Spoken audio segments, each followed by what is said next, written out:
잠언 20장 24절부터 30절까지 제가 읽습니다.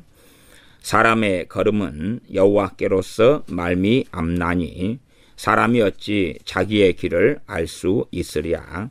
함부로 이 물건을 거룩하다 하여 서원하고 그 후에 살피면 그것이 그물이 되느니라.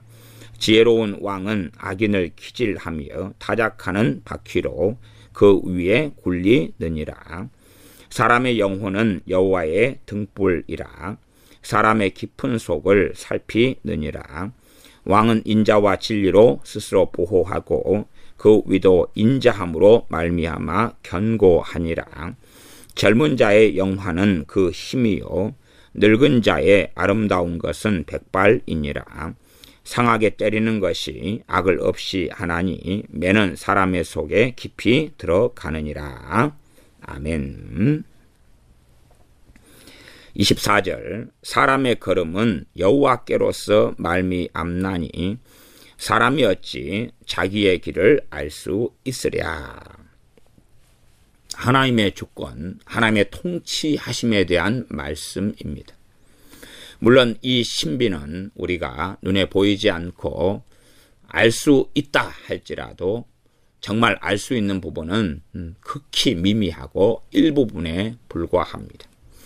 그러면 이 하나님의 통치는 어떻게 이루어지는가? 하나님의 통치와 하나님의 뜻은 말씀 66권에 계시된 대로 이루어지는 것을 알 수가 있습니다. 어떤 사람들이 기도합니다. 기도한다 해서 당연히 다 응답되는 게 아니라고 성경은 말씀하고 있고, 기도한다 할지라도 심지어 하나님께서 듣고 비웃어버리는 사람들에 대한 말씀도 잠언과 시편 등에서 종종 나와 있습니다.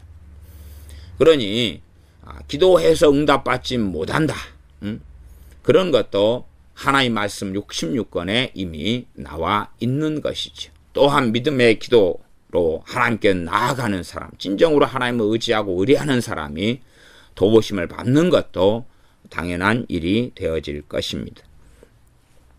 그래서 이 잠언의 말씀은 기도 만능론을 주장하지 않습니다. 기도 만능론은 잘못된 것입니다.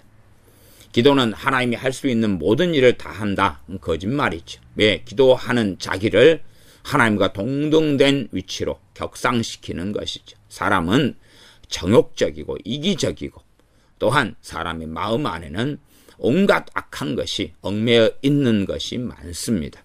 그러면 사람이 기도를 통하여 하나님을 조종하려 하지만 하나님은 그런 조종을 당하시지 않습니다. 이 잠언 20장 16절에 이 보증을 섰다. 그러면 보증 선 사람이 이제 비참한 일을 당할 때 하나님께 기도한다고 해봅시다. 하나님, 내가 보증을 서서 비록 하나님께서 하지 말라는 것을 했습니다마는 나는 그 사람을 사랑했기 때문에 한 것입니다. 그러니 내 옷이 빼앗기지도 않아야 되고 내 몸이 노예로 저당 잡히거나 끌려가지도 않아야 합니다. 그리고 내가 전혀 손해를 보지 않게 하십시오. 그렇게 하면 그 기도가 이루어집니까? 안 이루어집니까? 안 이루어지죠. 왜요? 하나님께서 명백하게 그것과 그 사람들, 보증선 사람들이 생각하는 것과 정반대의 말씀을 하나님은 선언해 놓으셨기 때문에 그렇습니다. 그러면 극단적인 어리석은 사람들이 예정론이다, 그래서 운명론 속에 빠지는데 그건 잘못된 것이고, 하나님의 예정은 명백하게 성경 66권 속에서 이루어지는 것입니다. 기도하라고 우리에게 명령하시는 것은 기도하고 그 기도가 주님 앞에 바른 기도라면 응답되는 것이고, 우리가 기도하지 않아서 응답받지 못하는 것, 그런 것은 우리의 문제이기 때문에 그렇습니다. 너희가 얻지 못함은 구하지 아니합니다. 구하여도 받지 못하는 것은 정욕으로 쓰려고 잘못 구합니다. 그러니 기도하라고 명령하시는 것은 기도하는 사람과 안 하는 사람은 다른 길을 걷기 때문에 그렇고, 그것이 하나님의 예정이고 하나님의 뜻이기 때문에 그렇습니다. 믿어라 라고 말씀하시는 것, 또한 믿음이 적다, 믿음이 없다, 믿음이 크다 말씀하시는 것은 또한 믿음을 증진시키라고 여러 말씀을 통해서 믿음을 성장시키라고 말씀하시는 것은 성장하지 않는 믿음은 제대로 누릴 수 있는 것이 없고 성장하는 믿음은 누리게 될 것이고 에베소 5장 18절에 오직 성령 충만을 받으라. 성령 충만을 받은 사람하고 받지 않은 사람은 가는 길이 틀리다는 하나님의 뜻, 그 뜻이 이루어지는 것입니다. 그렇기 때문에 얼만큼 이해하든지 간에 24절은 명백한 진리입니다. 사람이 이해의 한계에 갇혀 있을 뿐이지만 사람의 걸음은 여호와께로서 말미암나니. 그러나 결코 이게 운명 지어졌기 때문에 하나님이 책임자고 원인자야. 내 실패한 것은 내 걸음을 하나님이 실패하게 했기 때문이야. 할 수 없다는 사실이야. 내가 어떤 일이 실패했다. 그러면 그 실패가 좋은 실패가 아니고 좋지 않은 실패라면 그러면 그 걸음을 하나님이 정하셨다. 이게 맞는데 극단적인 예정론에 의해서가 아니라 말씀 안에 예정에 의해서 그럼 내가 경건한 삶을 살지 않아서 하나님이 도우시지 않았다. 또한 마귀를 대적하라. 내가 대항하고 물리치지 않았다. 또한 믿음의 기도를 하지 않았다면 실패라는 결과를 얻을 수밖에 없잖아요. 그런 사람까지 하나님이 성공하게 해주실 이유도 없고 그렇다면 하나님께서는 말씀을 어기는 것이 되기 때문에 그렇습니다. 그러니 우리가 사람의 걸음은 여호와께로서 말미암는데 여호와 하나님께서 말씀 66권으로 하나님께서 행하시는 뜻, 행하시는 계획, 행하시는 역사를 기록에 놓으셨고 사람들에게 전파하셨다는 것입니다. 그러니 하나님의 말씀도 제대로 알지 못한 채에 극단적인 예정론에 빠져버리는 사람들은 그 사람들 또 다른 종교를 만드는 것입니다. 예정은 말씀 66권에 기록이 되어져 있어요. 하나님이 이렇게 행하실 것이라고 기록되어져 있는 것이 이렇게 해서 역사가 흘러가게 될 것이라고 사람의 자유의지 가운데 말씀을 순종하고 순종하지 않느냐 하나님을 경외하느냐 경외하지 않느냐 지혜로운 사람으로 살아가느냐 미련한 자로 살아가느냐 미련한 자가 되어져서 미련한 자의 입을 놀리면 미련한 자의 입의 열매를 통하여서 가시와 엉겅퀴를 거두게 된다. 그게 하나님의 뜻이다 그 말이에요. 그러면 가시와 엉겅퀴를 미련한 자가 입을 놀려서 그 열매를 먹어야 된다는 거예요. 먹어야 된다. 사람이 살고 죽는 것이 혀의 권세에 달렸나니 그러면 하나님 앞에서 빠르게 믿음 가운데 말하는 사람은 그 좋은 열매를 거두을 수밖에 없고 하나님과 전혀 말씀과 전혀 진리와 전혀 다른 그러한 말들을 하고 살아간다면 그에 대한 열매를 거둘 수밖에 없는 것 그것이 하나님이 정하신 사람의 걸음이라는 것입니다. 그러므로 사람의 걸음은 여호와께로서 말미암나니 그것이 아무리 어떤 사람이 누가 어떻게 말한다 할지라도 진리일 수밖에는 없습니다. 그러나 이것은 내가 기도하고 싶으나 기도를 못하는 것은 기도가 안 되는 것은 이건 하나님이 그렇게 했기 때문이다. 그런 건 틀린 거다 그 말이에요. 그런 게 했기 때문이 아니라 내가 기도하지 않기 때문인 거예요. 핑계대면서 내가 게을러서 그래 게으른 사람은 그릇에 손을 넣고도 올리기를 싫어한다 하는 것처럼 기도해야 된다는 걸 알면서 하지 않는 나의 문제인 거지. 나의 문제인 거지. 그것까지 하나님이 걸음을 정해놨기 때문에 기도를 내가 못하는 거다. 그러면 안 되는 것이에요. 게으른 사람들은 내가 지금 잠을 자고 일어나지 못하는데 하나님이 내 걸음을 정해놨기 때문에 나를 못 일어나게 했기 때문에 내가 못 일어나는 거다. 그러면 정신 나간 미치광이 소리일 수밖에는 없습니다. 그런 극단적인 운명론에 빠져서 나는 예정론을 믿는다. 그러면 절대 안 되는 것이. 그래서 이 이중 예정론에는 그러한 잘못된 것이 굉장히 많아요. 제가 언제 기회가 되면 이 칼빈 목사님의 갈라디아서 강해 이 설교집이 상하권 이렇게 한 500페이지만 이 정도 되는 게 2권짜리가 있는데 그래서 언제가 되면 참 정신 나간 사람들 때문에 이 강해 설교집을 내가 요약해서 읽어줘야 하나 한 생각을 해요. 갈라디아서는 당연히 다른 복음을 쫓아가버린 갈라디아 교회들에 대하여 한 이야기이기 때문에 갈라디아서 칼빈 목사님의 강해를 읽어보면 배교에 대한 이야기를 굉장히 많이 해요. 그렇기 때문에 이중 예정으로 가면 한 번 구원받고자 하나님이 예정한 사람은 절대로 구원받고 멸망당하기로 예정된 사람은 절대로 멸망당한다. 그것이 칼빈 목사님으로 나왔다. 그러면은 틀린 이야기다 그 말이에요. 나왔다 그러면서 근거는 칼빈 목사님의 뭐 주석이라든지 어디에서 끄집어낼 수는 있어요. 왜냐하면 주석에는 이쪽 부분과 저쪽 부분이 다 나왔어요. 주석은 완벽하지 않아요. 완벽하지 않아요. 그러니까 어떤 주석에는 이렇게 저렇게 막 나왔어요. 이중 예정에 대한 이야기도 있어요. 있는데 전체적인 이야기를 보려면 오히려 강해를 봐야 돼. 강해. 칼빈 목사님 강해를 봐야 되지. 그래서 똑같이 그 본문의 전체적인 맥락과 흐름 가운데 어떻게 설교를 했느냐를 들어봐야 돼요. 그러나 사람들은 자기 입맛에 맞는 주석의 구절들을 가져와 가지고 이 사람이 이 말하고 저 사람은 저 말해요. 예를 들어서 칼빈 목사님 주석이다 그러면 그 가운데 은사 중단론이다 이렇게 말할 수 있는 주석의 내용이 있고요. 은사 지속론이다 이렇게 말할 수 있는 내용이 있어요. 둘 다 가지고 있어요. 다 가지고 있어요. 그러니 그만큼 아무리 칼빈 목사님 대단한 하나님의 종이라 해도 완벽하지 않았다 그 말이에요. 완벽하지 않아요. 다 미흡해요.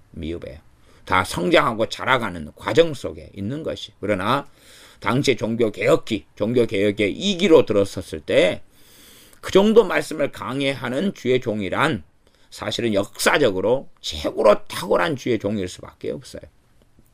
그래서 사람들이 칼빈주의 5대 교리다 이렇게 가지고 있는 것이 사실은 맞는 측면이 있으나 유감스럽게 얼마나 부족하고 때론 허구적인 방향으로 나아가느냐 하는 실체를 좀 알려면 갈라디아서 강해 같은 책들을 좀 읽어야 되는데 스스로는 잘 안 읽어 하니까 저걸 가지고 중요한 포인트만 가지고 좀 읽어줘야 되지 않을까 하는 좀 황당한 생각을 저는 합니다. 자, 그래서 24절로 돌아가면 사람의 걸음은 여호와께로서 말미암나니 사람이 어찌 자기의 길을 알 수 있으랴. 어찌 자기의 길을 알 수 있으랴.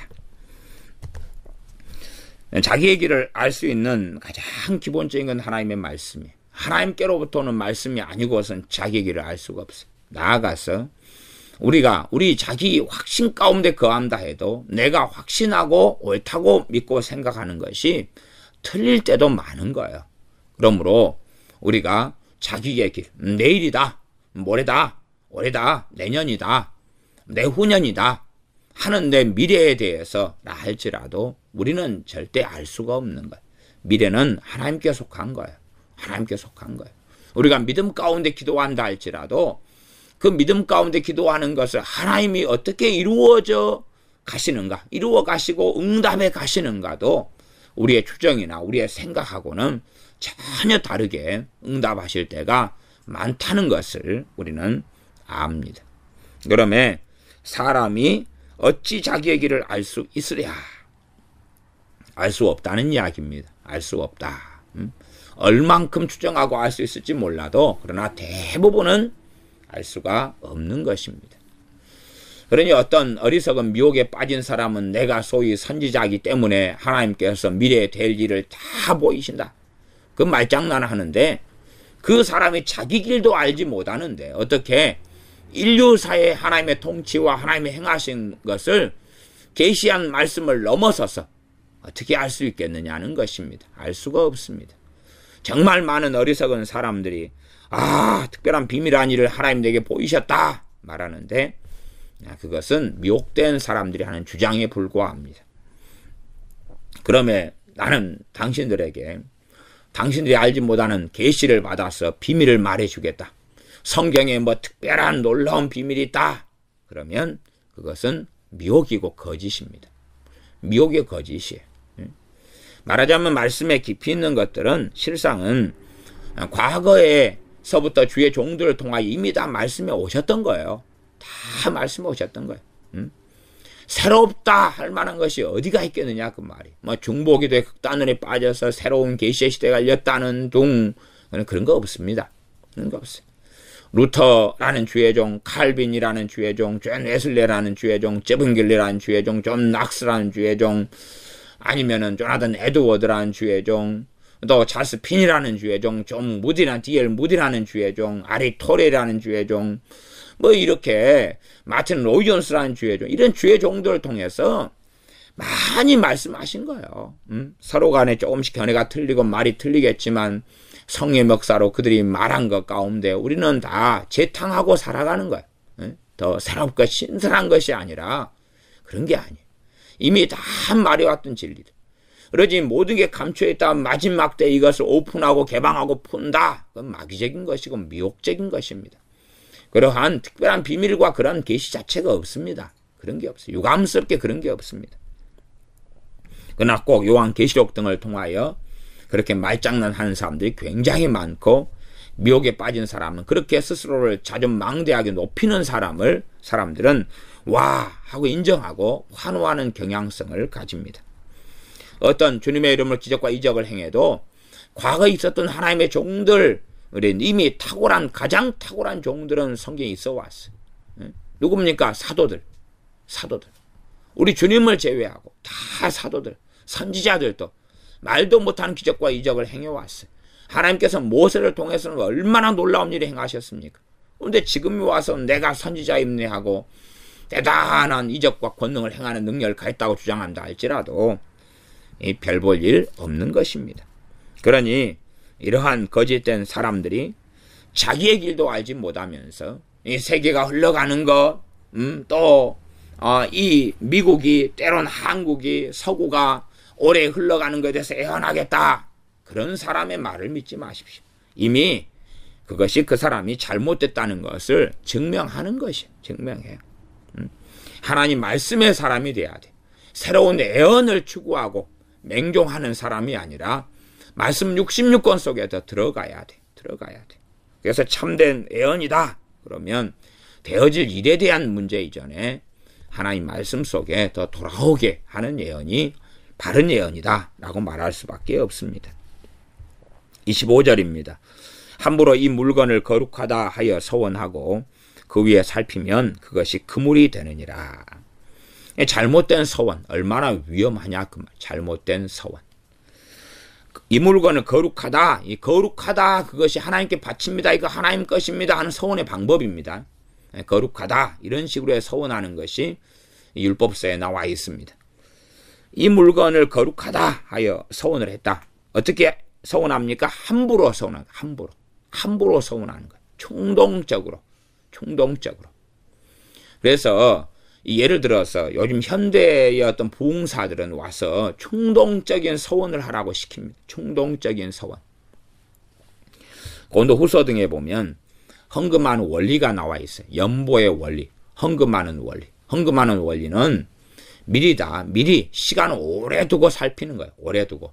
충분히 예고된 다음에 오래 두고 살펴가지고 이 정도의 헌금을 예루살렘 교회의 마게도냐가 아니면 고린도 교회의 교인인 우리가 이 정도의 헌금을 보내는 것이 우리의 형편상 처지상 가능하고 맞는가라고 오랜 시간을 가지고 살피는 거예요. 오랜 시간을 가지고. 충동적인 헌금은 항상 문제를 가져옵니다. 단지 그냥 충동적인 헌금인데 1,000원, 5,000원, 10,000원 아니면 뭐 몇만 원까지라도는 제가 볼 때는 문제는 크게 없다고 봅니다. 그러나 이제 액수가 이제 사람마다 큰 액수가 다르겠죠. 그러나 충동적인 헌금에서 10만 원, 20만 원, 50만 원, 100만 원, 200만 원, 500만 원, 1,000만 원 이렇게 넘어가면 액수가 커질수록 충동성이 있다면 심각한 문제가 될 수밖에 없고 그 충동을 하나님께로부터 왔다고 생각한 채 했고 그것이 무리한 헌금이었다면 그 사람의 삶에 심각한 문제를 가지고 오게 됩니다. 그리고 하나님을 원망하고 타다는 일은 많지요. 그러니 요즘 시대에서 함부로 이 물건을 거룩하다 이면 저는 충동적인 헌금 이렇게 말하겠습니다. 충동적인 헌금. 또 충동적인 서원. 어떤 서원입니까? 일반적으로 이 충동적인 서원 가운데 최고 문제가 되는 게 주의 종으로 자신을 헌신하고 결단하는 거. 충동적으로. 특별하게 사명을 주님께로부터 콜링을 받지 않았다면 그럼에도 이 자원함으로 주님의 길을 걸어갈 수가 있어요. 그런데 그런 사람들은 시간을 오래 가지고 살피고 그리고 걸어가는 것이에요. 충동적으로 하나님 앞에 내가 주의 종으로 살겠습니다. 그렇게 하면 끔찍한 참사와 일이 벌어지는 것은 당연한 것이. 끔찍한 참사와 일 가운데 가장 기본적인 것은 그 길이 안 맞을 때, 주의 종이 지체됨이 틀릴 때는 어떻게 할까요? 다 우리가 손이든지 발이든지 코든지 입이든지 그렇게 불러요. 누가 부르십니까? 지체됨으로 주님께서 불렀어요. 그런데 내가 손인데 발이 되려 하면 맞아요, 안 맞아요? 안 맞을 것 아닙니까? 이게 문제가 되는 거예요. 이게 문제가 돼. 그러면 끊임없는 삶 가운데 불협화음과 문제가 일어날 수밖에 없는 것입니다. 그러므로 이 충동적인 서원은 굉장히 심각한 문제를 가져와요. 충동적인 서원을 했는데 이것을 어떻게 해결하고 푸느냐 하는 것은 본문의 주제 자체가 아닙니다. 주제 자체가 아니에요. 충동적인 서원을, 그래서 서원에 대한 말씀에는 여러 말씀이 있어요. 함부로 서원하지 말라부터 시작해서 맹세로 연결되어 도무지 맹세하지 말라까지, 또 서원한 것은 해로울지라도 지켜라 하는 이 쉽지 않은 말씀들이 있어요. 쉽지 않은 말씀들. 그냥 획일적인 어떤 말씀보다는 또 주님께서 명백하게 도무지 맹세하지 말라 그랬는데 나중에 사도행전에 가면 사도 바울은 갱그레아에서 서원하고 머리를 깎아요. 율법적인 일을 행합니다. 그렇기 때문에 쉽지 않은 말씀들이 많이 있어요. 이게 서원을 어떻게 잘못된 서원을 해결하느냐 하는 것은 당연히 우리 주 예수님의 이름으로 용서받지 못할 죄가 성령 해방죄 말고는 없어요. 그러니 서원을 잘못한 죄도 주님의 이름으로 용서받을 수 있어요. 당연하게. 그 정도는 전제적인 이야기고 이제 그 정도로 하고 서원 해결은 전하지 않고 그건 다른 마태복음 강해 등에서 제가 설교를 하고 다루었었습니다. 자, 이제 그것이 아니라 이런 충동적인 서원, 함부로 서원하는 것, 이것은 우리의 삶에 심각한 문제를 가져온다. 최소한은 그런 문제가 있을 때 마귀는 가만두지 않을 거라 그 말. 끊임없이 참수하고 공격하고 정죄하고 비난할 것이고 그 마귀의 공격을 쉽게 이기기 어려울 거다. 함부로 이 물건을 거룩하다 하여 서원하고 그 후에 살피면 그것이 그물이 된다는 것. 함부로 서원하는 것은 그냥 간단하게 약속하는 것도 문제가 복잡해지려면 복잡해집니다. 안 그렇습니까? 부모된 사람들이 자식들한테 내일이 쉬는 날 토요일이다. 야, 내일은 어디 놀이공원에 가자. 약속을 굴뚝같이 해놨는데 못 가게 됐다면 자식들이 어떻게 할 거예요? 자식들이 기분 나빠하고 마음 상해하고 속상해하고 그런 약속도 문제를 가지고 와요. 또 너 생일 때 되면 아빠가 이러이러한 선물을 해줄게 했는데 그걸 못 지키게 됐다. 그러면은 자식하고는 문제가 또 벌어질 거 아니에요. 자식이 별로 기대를 하지 않고 또 그게 매이기보다는 있어도 그만 없어도 그만 그냥 우리 낳아주시고 키워주신 것만 해도 감사해요. 그런 경우는 문제가 안 되겠지만 자식이 정욕적이고 유욕적이다면 그 약속을 지키지 않은 것은 큰 문제가 되고 마귀가 틈타는 일이 될 거예요. 자식한테도 부모한테도. 그럴지인데 그것보다 약속보다 훨씬 우위에 있는 게 서원인데 서원은 하나님 앞에 하는 거예요. 잘못된 서원은 우리가 단순하게 회개하고 막 기도했다 그래서 처리하는 것이 간단할 것처럼 보이지만 죄마다요 급수가 틀린 거예요. 급수가 틀려요. 잘못된 서원은 급수가 굉장히 높은 것입니다. 급수가 높아요. 그래서 그것이 그물이 된다 그런 거예요. 그냥 회개 기도하고 잘못했습니다. 그럼 바로 처리된다. 그렇게 성경이 말씀하고 있는 게 아니에요. 이것이 바로 하나님의 말씀이에요. 이게 하나님의 말씀.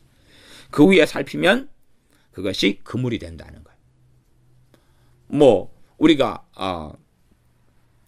두부모가 있어요. 두부모한테 거룩하다. 그러면 이제 이거 하나님께 바칩니다. 그랬어요. 그건 특별한 문제가 안 되죠. 특별한 문제가 안 돼. 근데 사사입다처럼 그렇게 자기 딸에 대하여 뭐 딸을 염두에 두진 않았어요. 사사입다가 자기가 전쟁에 승리하고 이기게 돌아오게 해주시면 내가 집에 갔을 때 가장 먼저 나를 환영하고 나오는 그 사람은 하나님께 거룩하다. 그런 거예요. 하나님께 바치겠습니다. 서원해버렸어요. 근데 외동딸이 나오는 거예요. 외동딸이 나오니까 이제 하나님께 바쳐야 되는 거예요. 그러한 심각한 사사입다의 서원을 사사기 11장에 보면은 그 내용을 볼 수가 있습니다. 그러니까 그것이 그물이 되고 올무가 되고 함정이 되고 덫이 된다. 그물은 그런 것이 그냥 일반적으로 우리가 고기 잡는 그물이 길바닥에 널어져 있었는데 우리 걸어가다가 그 그물에 걸렸다. 그래서 아이고 발이 좀 꼬였네. 그리고 걸어간다. 그런 그물을 이야기하는 거 아닙니다. 그런 식으로 생각하면 안 돼. 그런 그물이 아닙니다. 이건 함정을 함정, 덫을 이야기해요. 그러면 이 삶이 심각해져 버리는 거예요. 이 덫입니다. 덫. 곰이라도 발이 걸리면 잡혀가지고 죽임을 당할 수밖에 없는 덫이 그물입니다. 26절입니다. 지혜로운 왕은 악인을 키질하며 타작하는 바퀴로 그 위에 굴리느니라. 이게 지혜로운 왕이 섰을 때에 악인은 정말로 곤란해지죠. 뇌물도 통하지 않고 그리고 심판을 단행하는데 그러므로 가난한 자들, 없는 자들, 또한 빈곤한 자들 그런 자들이라도 악인은 이 심판을 받아요. 그러나 올바르게 살아가는 사람들은 안전하고 평화롭게 되어지지요. 이런 왕을 지혜로운 왕이라 그렇게 말합니다. 그러면 이런 왕을 이스라엘 백성은 항상 기다려요. 항상 기다려요. 그래서 지혜로운 왕이 설 때마다 더 평화롭고 더 안전해요. 물론 악인의 입장에서는 좋지 않지만 이 지혜로운 왕, 소위 말하면 성군이 통치를 하게 될 때는 점점 법치에 의하여 좋은 법을 만들고 법에 의해 통치를 하기 때문에 사회는 더 정화되고 깨끗해져 가고 악은 점점 축소돼 가고 작아져 갑니다. 악이 처벌을 받으니까. 그러나 이 사회가 악해질수록 법 자체가 악법으로 바뀌어져 가요. 소위 말하면 악을 악으로 규정하지 않아요. 죄를 죄로 규정하지 않아요. 그리고 심판하지 않아요. 사형을 사람을 5명 죽인 사람도 사형시키지를 않아 버려요. 그리고 어느 때가 되면 석방을 해주고 또한 대한민국에 반역을 일으킨 사람을 사형시키지를 않아요. 그리고 어느 때가 되면 석방을 해버려요. 그리고 다시금 반역을 모의하고 대한민국의 전복을 꾸미게 되고 대한민국의 전복을 꾸미는 사람도 악이라고 안 해요. 그것을 언론의 자유라고 그래요. 대한민국의 전복을 하고 원하고 반란을 일으키는 사람을 언론의 자유라고 그래요. 그러니 이런 악을 언론의 자유라는 입장에서 방치하고 놔둘 때에 사회적인 악은 점점점 커져갈 수밖에 없는 것이지요. 그러면 실상 지혜로운 왕을 과거의 시대는 더 법치가 없었고 올바른 법이 없었고 공의가 이루어지지 않은 시대였기 때문에 지혜로운 왕을 구할 수밖에 없을 거예요. 이 지혜로운 왕이 누굽니까? 우리 주 예수 그리스도십니다. 그러면 세례 요한은 주님에 대하여서 그분은 자기의 타작마당을 정결케 할 거다. 알곡은 모아 곡간에 들이고 쭉정이는 모아서 꺼지지 않는 불에 태우시는 분이 메시아신 주님이고 저 세상 죄를 지고 가는 어린 양 되신 저분이시다 라고 증언하고 있는 것입니다.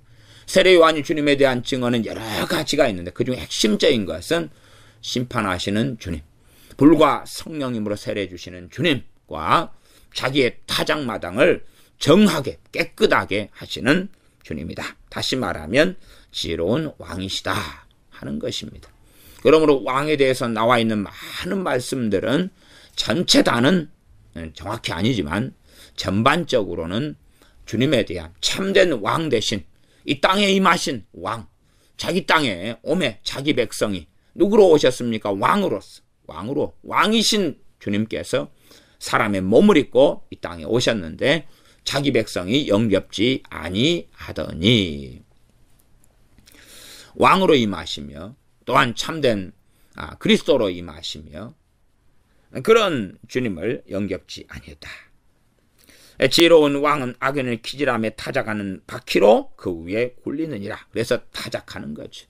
알곡은 모아서 복간에 드리고 쭉정이는 모아서 꺼지지 않는 불에 태우시는 지혜로운 왕. 그래서 주님에 대하여 기묘라 모사라, 전능하신 왕이라, 영존하시는 아버지라, 그렇게 애언하고 말씀되어집니다. 27절입니다. 사람의 영혼은 여호와의 등불이라. 사람의 깊은 속을 살피느니라. 사람의 영혼은 여호와의 등불이라. 자, 일단은 이제 다른 번역 성경상으로 이걸 한번 봐보겠습니다. 우리말 성경은 여호와께서는 등불처럼으로 가버렸죠. 등불처럼 사람의 영혼은 여호와의 등불이라. 그렇게 등불이라를 우리말 성경은 등불처럼 사람의 영혼을 비추시나. 여호와께서는 등불처럼 사람의 영혼을 비추시나. 이렇게 가면 뭔가가 수식어가 굉장히 부족합니다. 근데 성경 원어상은 이 정도로 의역을 해도 이 정도로밖에는 말할 수 있는 성경 원어 히브리어가 그 이상은 나오질 않아요. 그렇기 때문에 국어로서는 부족하게 돼버려요. 여호와께서는 등불처럼 사람의 영혼을 비추시나. 그러면 사람의 영혼을 비추신다 그러지만 등불처럼이라는 것은 사실 필요가 없습니다. 사실 필요가 없어요. 그 다음에 더 복잡해져요. 사람의 영혼을 비추신다. 사람의 영혼을 비추신다는 게 뭔데? 보시면 보시고 확인하시면 확인하시지. 비추신다. 등불하고 비친다는 거 연결되죠. 그런데 그렇게 쓰기가 좀 어려워져요. 그 다음에 이제 후반은 연속으로 봐서 사람의 영혼을 비추시나니 사람의 마음속 깊은 곳까지 샅샅이 낱낱이 살피신다. 그러면 뒤에로 가면 이제 조금 더 수식하는 말들이 있으니까 나아지긴 해요. 사람의 마음속 깊은 곳까지 낱낱이 살피신다. 그러면 뒤쪽은 이제 좀 정확해집니다. 새 번역은 주님은 사람의 영혼을 환히 비추시고 영혼을 또 환히 비추신다. 그러니까 이건 상당히 곤란한 이야기가 됩니다. 사람의 영혼을 환히 비추신다. 그러면은 결국은 영혼을 환히 비추시면은 그 영혼이 다 구원받고 좋은 쪽으로 가야 되는 그런 뉘앙스를 상당히 품게 되어져요. 사람의 마음속 깊은 곳까지 살펴보신다. 그 다음에 이제 새 번역 성경은 번역을 몇 가지를 하고 있어요. 또 다른 번역도 하고 있는데 주님의 등불은 사람의 영혼을 살펴보신다. 그 번역도 하고요. 그 다음에 사람의 영혼은 주님의 등불이다. 여러 번역을 합니다. 사람의 영혼은 주님의 등불이다. 그것은 이제 이 새 번역은 70인역의 번역을 따랐어요. 이스라엘 백성들이 여호와 또 야훼를 아도나이로 읽었어요. 그대로 여호와 글자가 돼 있어도 여호와 안 읽고 아도나이 이렇게 읽었기 때문에 아도나이를 사용해서 그렇게 히브리 사람들이 해왔던 방식으로 아도나이로 써놨습니다. 물론 이제 우리가 사람의 영혼은 여호와의 등불이라 이런 우리 개역성경에 글자가 있다 그러면은 사람의 영혼은 아도나이의 등불이라 이렇게 이제 읽는 방식을 이스라엘 사람이 취했다 그 말이에요. 그러니 그대로 써놓고 사람의 영혼은 야훼의 등불이라 해놓고 그렇게 한글이 써있다면 사람의 영혼은 아도나이의 등불이라 아니면 주님의 등불이라 그렇게도 할 수 있겠죠. 저는 이제 27절을 개역성경식으로 보는 게 좀 더 타당하다 그렇게 생각하는 입장을 가지고 있습니다. 사람의 영혼은 여호와의 등불이라 사람의 깊은 속을 살피느니라. 사람의 영혼이 여호와의 등불이다. 사람의 영혼은 여호와의 등불이다. 그러면 사람의 영혼은 여호와의 등불이다. 사람의 영혼이 어떻게 여호와의 등불이 되냐? 관련 구절로서 그 사람의 눈이 온전하면 그 사람이 온전하다. 그 사람의 눈이 성하면 그 사람은 온전한 사람이다. 이런 말씀으로 저는 같이 봐요. 다시 말하면 그 사람의 영혼의 상태에 따라서 여호와의 등불이 어떻게 나타날 것이냐. 그 사람의 영혼의 중심은 마음이죠. 그 사람의 마음. 그 사람의 중심, 하나님께 중심을 살피시니까 그 사람의 중심이 잘못되면 여호와의 등불은 나타나지 않는 거지. 그 사람이 전능하신 하나님을 경외하면 그 경외함에 따라서 여호와의 등불은 그 사람 인생에 환하게 비친다는 사실이에요. 그 사람이 믿음으로 기도하면, 하나님을 경외하며 믿음으로 기도하면 여호와의 등불이 그 사람이 기도하는 그 앞길을 비추신다는 것을 알 수밖에 없어요. 그러나 그 사람의 영혼이, 그 사람의 마음이 바르지 않다.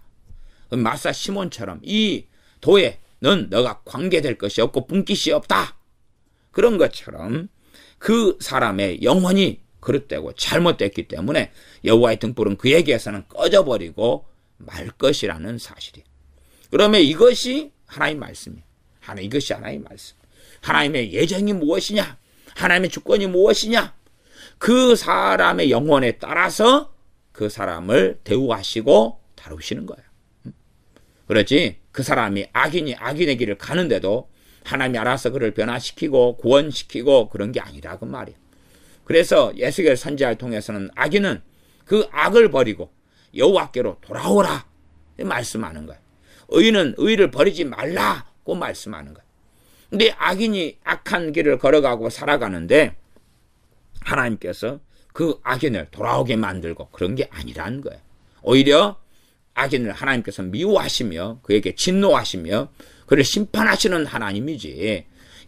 하나님은 사랑이시기 때문에 악인을 하나님은 돌아오게 하신다는 것은 말이 되지 않아요. 악인 돌아올 때에 하나님의 인자하심이 있고 긍휼하심이 있다는 것은 사실이. 또한 악인이 악을 버리고 돌아오는 길을 열어놓으신 것은 사실이에요. 우리 주 예수 그리스도의 십자가를 통하여 악인이 악을 버리고 돌아올 수 있는 길을 열어놓으셨어요. 그게 사랑이에요. 그러지 사람의 영혼이 여호와의 등불이다 그런 것이지, 그 여호와의 등불이 나타나서 그 어떠한 사람이라도 어떻게 해주겠다는 것이 아니라 그 말이 아니라. 그래서 성경 66권은 대부분 사람들에 대하여 명령하고 권고하고 회개하고 하나님 앞에 서도록 말씀하고 있는 것입니다.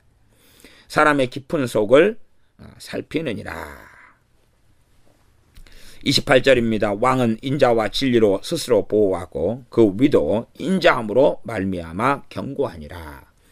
일반적인 왕에 대해서라면 인자와 진리로 스스로를 보호한다.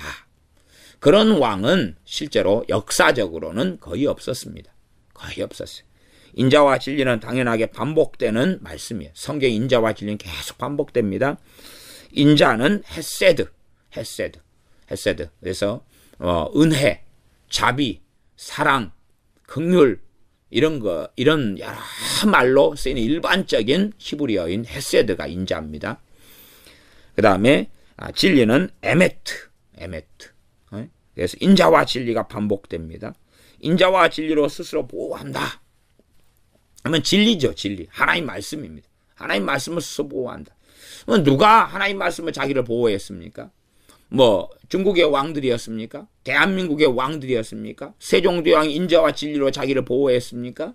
아니면 도대체 알렉산더가 그랬습니까? 누가 그렇게 했는가?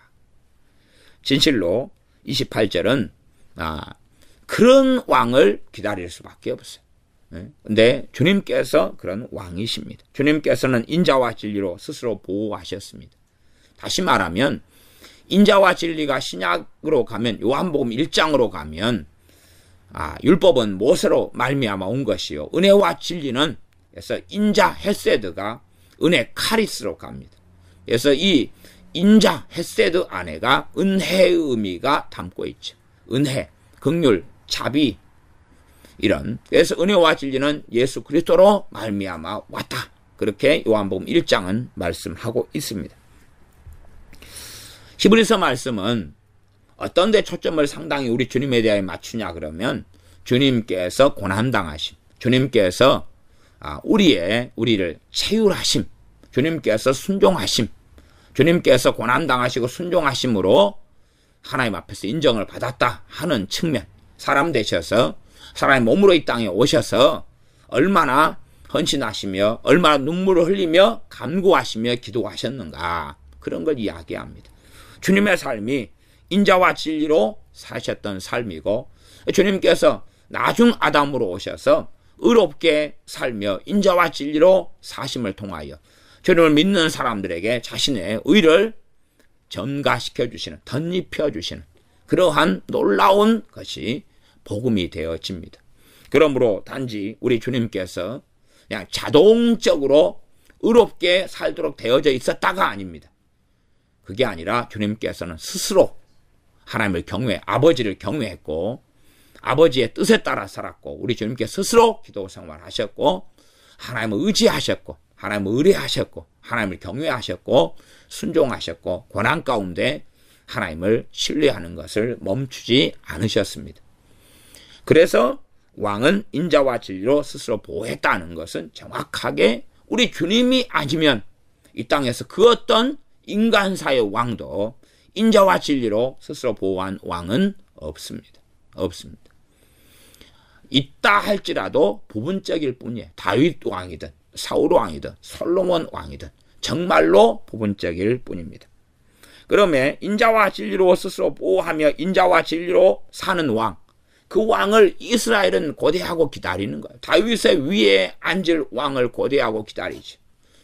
이 은혜를 가지고 긍휼과 자비로서 통치하면, 나아가 긍휼과 자비만이 아니라 진리로 통치하는 그런 왕을 기다리고 원하는 것입니다. 그 위도, 왕위도 인자함으로 말미암아 경고하니라.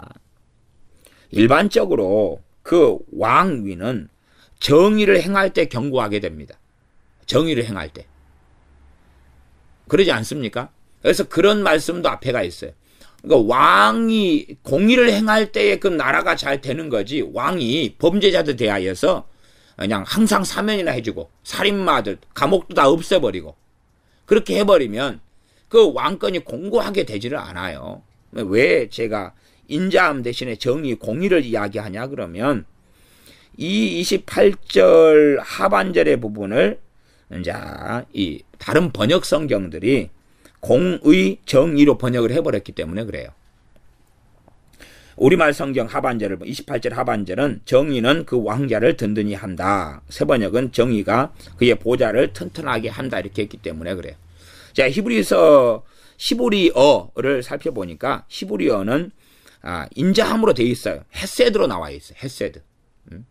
그 뒤에 있는 진리인 에메트라든지 아니면 정의가 나와 있는 게 아니고, 이 헤세드 안에는 이 정의가 들어가 있질 않아요. 헤세드는 정의하고 은혜나 긍휼과 자비하고는 다른 단어니까요. 그래서 이 인자함으로 말미암아 경고하니라 그랬어요.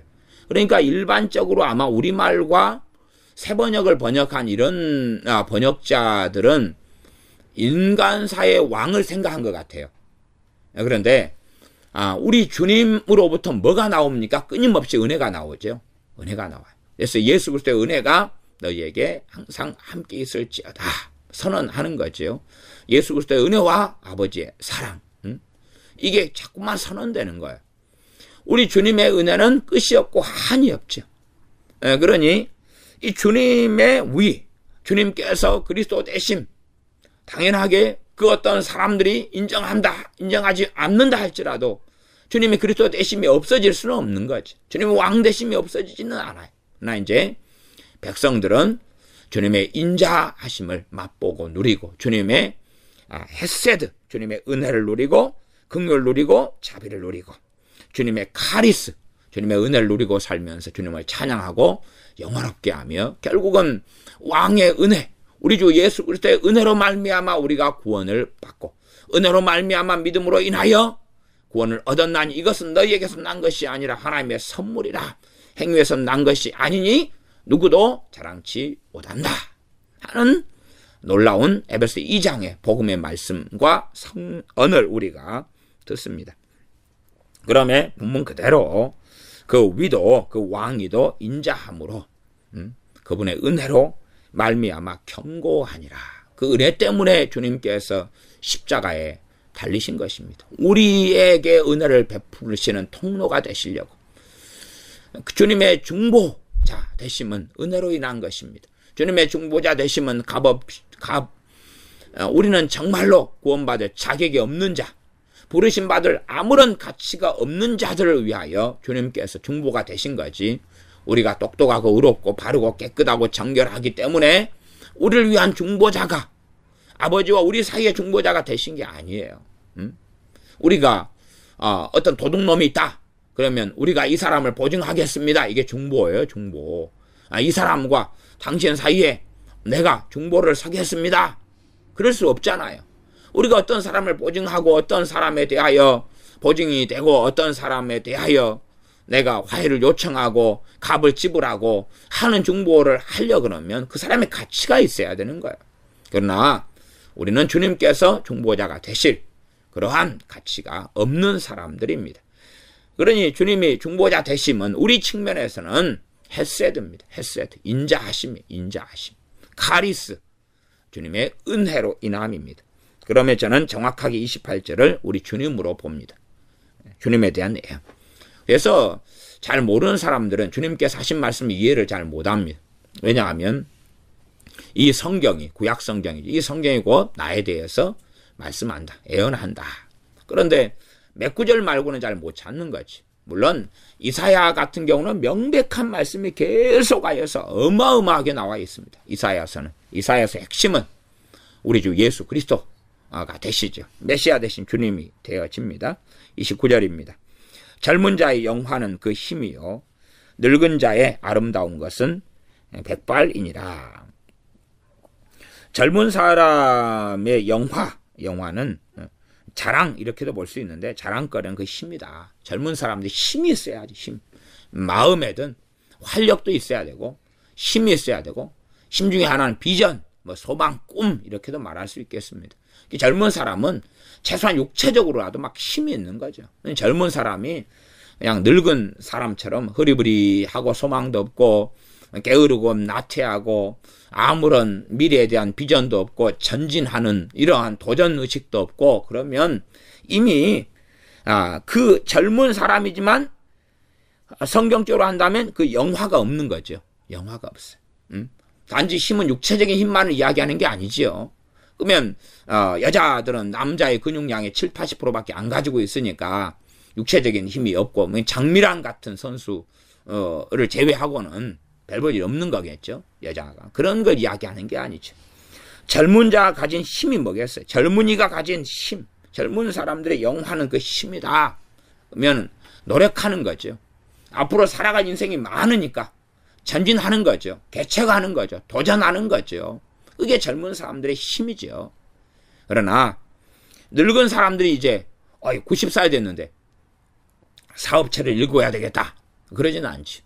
그렇기 때문에 우리가 갈렙 같은 이 하나님의 사람을 정말로 그의 신앙에 대하여서 우리가 존경하는 것입니다. 왜냐하면 이 산지를 내게 주소서라고 외치는 거죠. 외치는 거예요. 그리고 또 도전하고 그 험난하고 정말로 불가능할 것 같은 것을 하나님을 의지하여서 승리하고 넘어서는 것입니다. 그러므로 진정한 늙음이라는 것은, 나이듦이라는 것은 그 사람에게 기인하는 것입니다. 그렇지 않으면 모세가 80이 되어져서 하나님의 사명을 감당하기 싫어했어요. 그러나 하나님께서는 분노하시고 진노하셨습니다. 그러므로 모세가 얼른 말씀하신 것 순종해서 사명의 길을 걸어가고 80에서부터 120살까지 그 사명을 감당합니다. 그러나 120살 되어져서 젊음이, 힘은 젊을 때 못지않은 그런 건강을 가지고 있었습니다. 그러므로 우리가 주님 오실 때까지 젊은 자로 살아가야 됩니다. 나이 드신 어떤 목사님 70 넘으신 다음에 선교사로 가시는 분들도 많이 계시고, 또 70이 넘어서 이제 교회법으로는 정년하시고 다시 개척을 하시는, 참 그런 경우가 이제 교회법의 적용을 어떻게 받아야 될 것이 복잡해집니다. 70이 되면 65이 되면 정년을 딱 해요. 은퇴를 해버려요. 교회법으로 이제 순종하는 거죠. 그 다음에 또 개척을 해버려요. 근데 그걸 말리지는 못하거든요. 그 다음 교회를 개척해야 70살부터 다시 또 새로운 교회를 해요. 그렇게 하시다가 돌아가시는 거죠.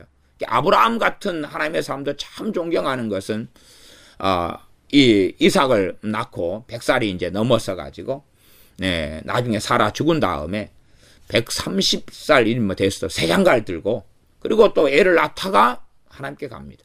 참 얼마나 늙지 않는다 그 말이죠.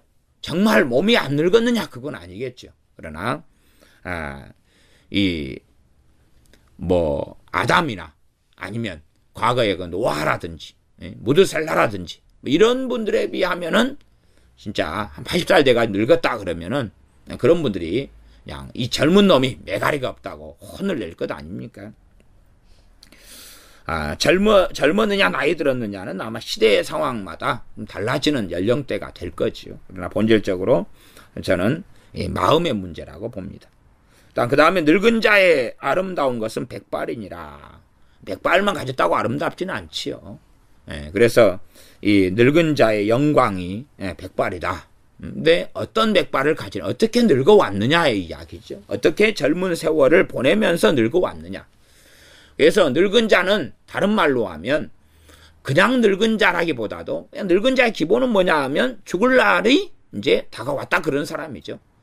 인생에 계산해야 될 주님 앞에 설 날이 다 된 사람이죠. 다 된 사람.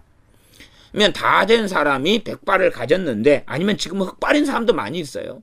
염색한 사람도 있지만 어쨌든 백발을 다 가졌는데 다시 말하면 다 주님께 갈 날 됐다 그 말이에요. 됐는데 그러면 됐을 때까지의 인생을 어떻게 살아왔느냐 그 말이에요. 하나님을 경외하고 살아와서 얻게 된 백발이 영광이 되는 거예요. 그러나 맨날 70살이 돼서도 얼굴에 분장을 한 다음에 나이트클럽 가서 막 흔들어댔어요. 할아버지가 관절염에도 불구하고. 그래가지고 이제 백발이 됐다. 그러면 그 백발은 그에게 아름다운 백발, 또한 아름다운 것, 영광은 되지 않을 거다 그 말이에요. 그러므로 늙어가는데 어떻게 늙어가는가가 중요한 거예요.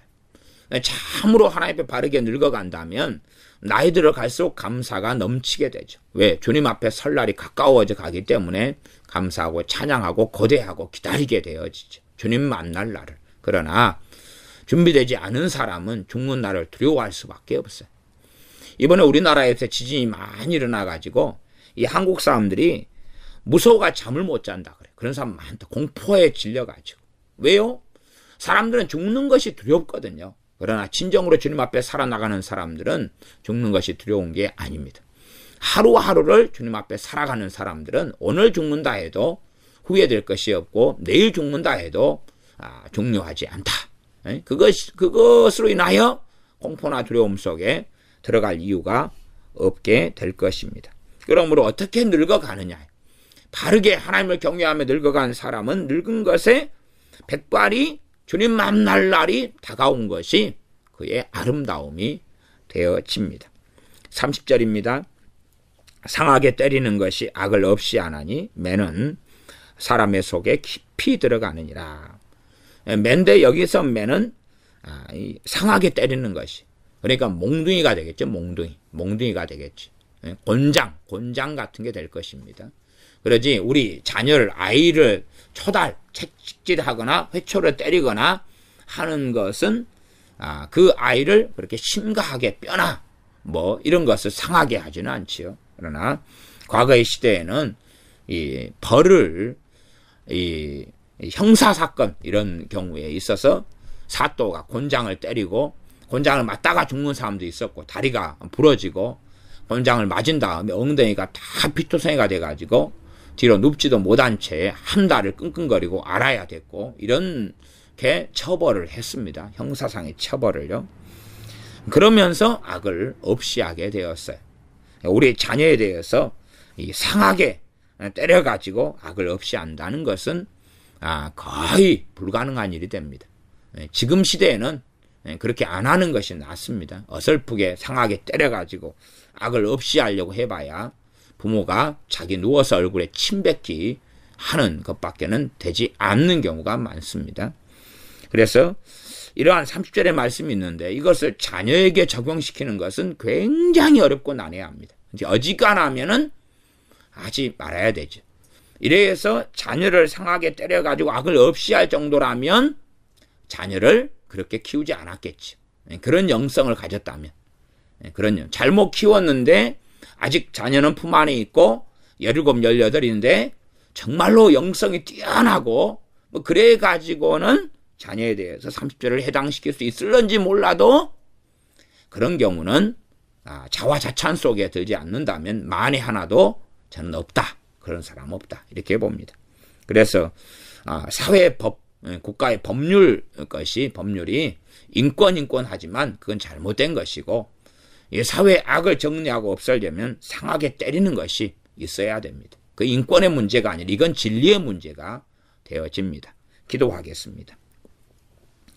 아버지 하나님, 우리가 하나님의 주권을 믿지 않는 삶을 살지 아니하고 하나님의 주권, 하나님의 통치하심을 믿고 사는 자녀가 되게 하시되 어리석은 하나님의 주권이나 통치하심이 아니라 진리의 말씀에 따라서 하나님께서 말씀대로 행하시는 것을 말씀을 알면 알수록 하나님의 손에서 그 어떤 것도 벗어날 수 없고 하나님의 말씀을 가지고 하나님 말씀으로 이루어지는 것을 보게 하여서 전능하신 하나님을 참으로 더 경외하며 하나님을 예배하며 하나님을 높여드리는 삶을 살게 하여 주시옵소서. 우리가 우리 주님을 더 사모하고 참된 왕이신 참으로 영광 받으실 주님을 더 또한 지혜로운 왕이심에 심판하시는 주님을 더 경외하며 사랑하며 섬기며 주님의 길을 따라가는 우리가 되게 하여 주시옵소서. 우리가 나이 들어가고 늙어갈수록 주님께 갈 날이 가까워져 오는데 오히려 행복한 늙음이 되도록 주님을 영화롭게 하며 경외하며 주님을 기쁘시게 하는 한 걸음 한 걸음을 걸어서 주님 배울 날이 가까워져 왔을 때에 더 기쁨이 가득 차며 고대하는 그러한 자녀가 되는 삶의 길을 걷게 도와주시옵소서. 우리 주 예수님의 이름으로 기도하옵나이다. 아멘.